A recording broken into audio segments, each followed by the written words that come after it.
Gaza में हालात लगातार बिगड़ते जा रहे हैं।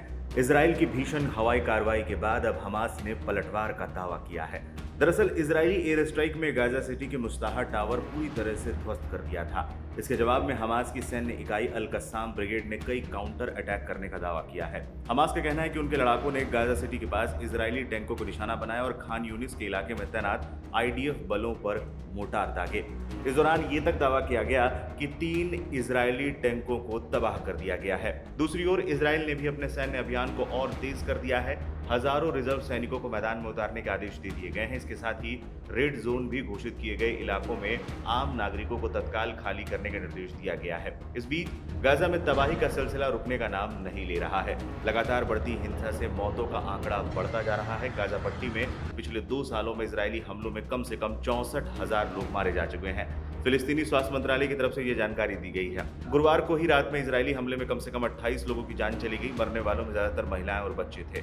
गाजा सिटी के शिफा हॉस्पिटल में कम से कम 25 शव बरामद किए गए, जिनमें से 9 महिलाएं और 6 बच्चे थे। मरने वालों में एक 10 दिन का नवजात भी शामिल था। आंकड़ों के मुताबिक अब तक गाजा में 64,232 लोगों की मौत हो चुकी है। इसके अलावा हमास ने बुधवार को जारी एक प्रेस बयान में व्यापक समझौते पर पहुंचने की अपनी इच्छा दोहराई थी, जिसके तहत गाजा में इजरायली बंधकों को इजराइल में बंद फिलिस्तीनी कैदियों की एक निश्चित संख्या के बदले रिहा किया जाएगा। हमास के अनुसार इस समझौते में स्थायी युद्ध विराम, गाजा से इजरायली सेना की वापसी, मानवीय सहायता और आवश्यक आपूर्ति के लिए सीमा चौकियों को फिर से खोलना और पुनर्निर्माण प्रयासों की शुरुआत भी शामिल होगी।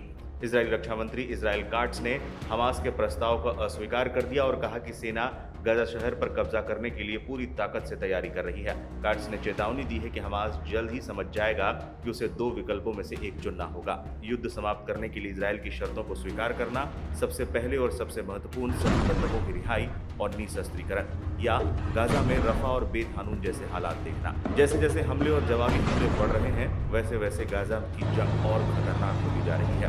आम लोग सबसे ज्यादा प्रभावित हैं और हालात दिन ब दिन और गंभीर हो रहे हैं। ईरान और इसराइल के बीच जून 2025 की 12 डेज वॉर के बाद हालात बदल रहे हैं। ईरान अपनी सैन्य ताकत को मजबूत कर रहा है और अंतर्राष्ट्रीय मंचों पर भी सक्रियता दिखा रहा है। इसके अलावा पड़ोसियों से ईरान के रिश्ते मजबूत हो रहे हैं। इसी कड़ी में ईरान की न्यायिक प्रमुख गुलाम हुसैन मोहसिनेजई ने शनिवार को तेहरान में इराक के नेशनल विजडम मूवमेंट के नेता सैयद अम्मार अल हाकिम के साथ एक महत्वपूर्ण मुलाकात की। इस मुलाकात के दौरान एजेई ने जोर देकर कहा कि इस्लामिक रिपब्लिक ऑफ ईरान कभी भी धौंस पट्टी या बाहरी दबाव के आगे नहीं झुकेगा और हमेशा आपसी सहमति पर आधारित बातचीत में विश्वास रखेगा। ये बयान ऐसे समय में आया है जब ईरान हाल ही में इसराइल और अमेरिका के साथ हुई 12 दिवसीय जंग के बाद अपनी राष्ट्रीय सुरक्षा और क्षेत्रीय सहयोग को मजबूत करने पर फोकस कर रहा है। ईरान की सरकारी न्यूज एजेंसी इरना ने इस मुलाकात की विस्तृत रिपोर्ट जारी की है, जिसमें एजेई के बयानों को प्रमुखता से जगह दी गई है। ये मुलाकात तेहरान में आयोजित की गई, जहां दोनों नेताओं ने क्षेत्रीय मुद्दों, द्विपक्षीय संबंधों और वैश्विक चुनौतियों पर चर्चा की। एजेई, जो ईरान की न्यायपालिका के प्रमुख हैं, उन्होंने अल हाकिम के साथ स्पष्ट बातचीत की और ईरान की विदेश नीति को साफ करते हुए कहा कि देश अपने दुश्मनों की साजिशों के प्रति पूरी तरह सतर्क है। उन्होंने जोर दिया कि ईरान अपने मौलिक अधिकारों से कभी समझौता नहीं करेगा जो अंतरराष्ट्रीय कानून के तहत मान्य है। ये बयान ईरान के उस दृढ़ रुख को दर्शाता है जो जून 2025 में इसराइल और अमेरिका के साथ हुई जंग के बाद और मजबूत हुआ है।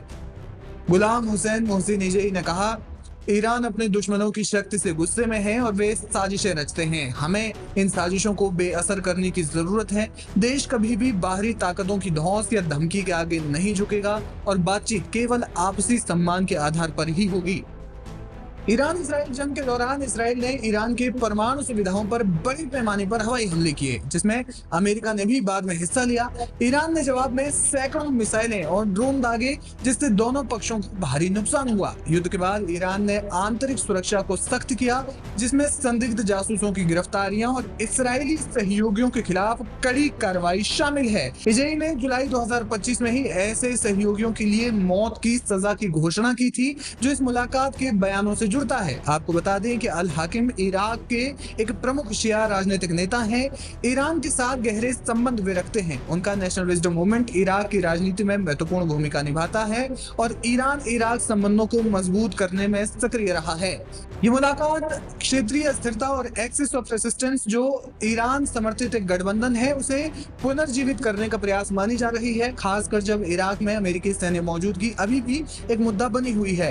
दोनों नेताओं की लंबी बातचीत हुई और इस मामले में उन्होंने आपसी बयान भी जारी किए। ये बयान अमेरिका और इसराइल के संदर्भ में देखे जा रहे हैं, जिन्होंने युद्ध के दौरान ईरान पर दबाव बनाया था। इजराइल ने हाल ही में अमेरिका के साथ सीधी बातचीत की वकालत करने वाले ईरानी सुधारवादियों को भी चेतावनी दी है, जिनमें उन्हें कानूनी कार्रवाई की धमकी दी गई है। विशेषज्ञों का मानना है कि ये बयान ईरान की आंतरिक एकता को मजबूत करने का एक हिस्सा है।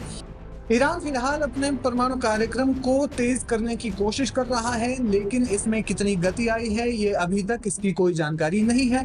बहरहाल दोनों नेताओं की बातचीत में कुछ बड़े बयान सामने आए हैं। देखना ये होगा कि ईरान अब किस तरीके से इसराइल पर एक्शन लेता है, चाहे वो कूटनीतिक एक्शन हो चाहे वो रणनीतिक एक्शन हो।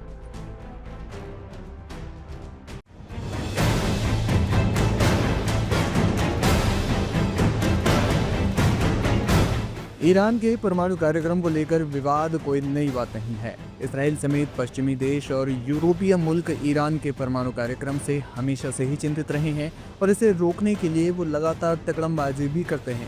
इसी बीच ईरान के वजीर खारिजा यानी विदेश मंत्री सैयद अब्बास अरागची ने पश्चिमी देशों पर ईरान के शांतिपूर्ण परमाणु कार्यक्रम को लेकर उन्माद फैलाने का आरोप लगाया, जबकि इसराइल के परमाणु हथियारों के कथित विस्तार पर उनकी चुप्पी की तीखी आलोचना की है। ये बयान ऐसे समय में सामने आया है जब हाल ही में सैटेलाइट इमेजेस से ये पता चला है कि इसराइल अपने परमाणु हथियार कार्यक्रम के केंद्र में एक नई इमारत का निर्माण कर रहा है, जिसे जानकार नया रिएक्टर या हथियार निर्माण सुविधा मान रही हैं। शुक्रवार को सोशल मीडिया प्लेटफॉर्म एक्स पर एक पोस्ट में अरागची ने कहा, पश्चिमी देशों को इस बात से परेशानी नहीं है कि कोई देश शांतिपूर्ण परमाणु तकनीकी विकसित कर रहा है, बल्कि उनकी चिंता ये है कि तकनीकी और वैज्ञानिक रूप से कौन सा देश आगे बढ़ रहा है। इसलिए ये हैरानी की बात नहीं है कि मिडिल ईस्ट में एकमात्र परमाणु हथियार भंडार उनके नरसंहारी सहयोगी के हाथों में परमाणु हथियारों के स्पष्ट विस्तार पर पश्चिमी देशों की गहरी चुप्पी है।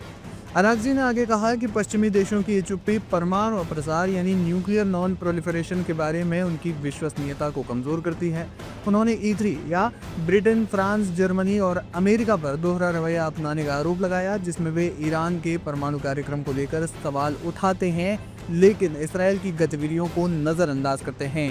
अरागची की टिप्पणी हाल ही में सामने आए उपग्रह चित्रों यानी सैटेलाइट इमेजेस के विश्लेषण के बाद आई है, जिसमें इसराइल के कथित परमाणु हथियार कार्यक्रम के केंद्र डिमोना में स्थित Shimon Peres Negev nuclear research centre में एक नई इमारत के निर्माण की बात सामने आई है। जानकार मानते हैं कि इमारत एक नया रिएक्टर या परमाणु हथियार निर्माण की सुविधा हो सकती है, जो इसराइल की परमाणु क्षमता को बढ़ाने का संकेत देती है। इसराइल ने कभी भी आधिकारिक रूप से ये स्वीकार नहीं किया कि उसके पास परमाणु हथियार है और न ही उसने संयुक्त राष्ट्र की परमाणु प्रसार संधि यानी NPT पर हस्ताक्षर किए हैं। फिर भी विशेषज्ञों और खुफिया एजेंसियों का अनुमान है कि इसराइल के पास 80 से ज्यादा परमाणु हथियार हो सकते हैं, जिससे वो मिडिल ईस्ट का एकमात्र परमाणु हथियार संपन्न देश माना जाता है। दूसरी ओर ईरान का परमाणु कार्यक्रम लंबे समय से अंतर्राष्ट्रीय विवाद का विषय रहा है।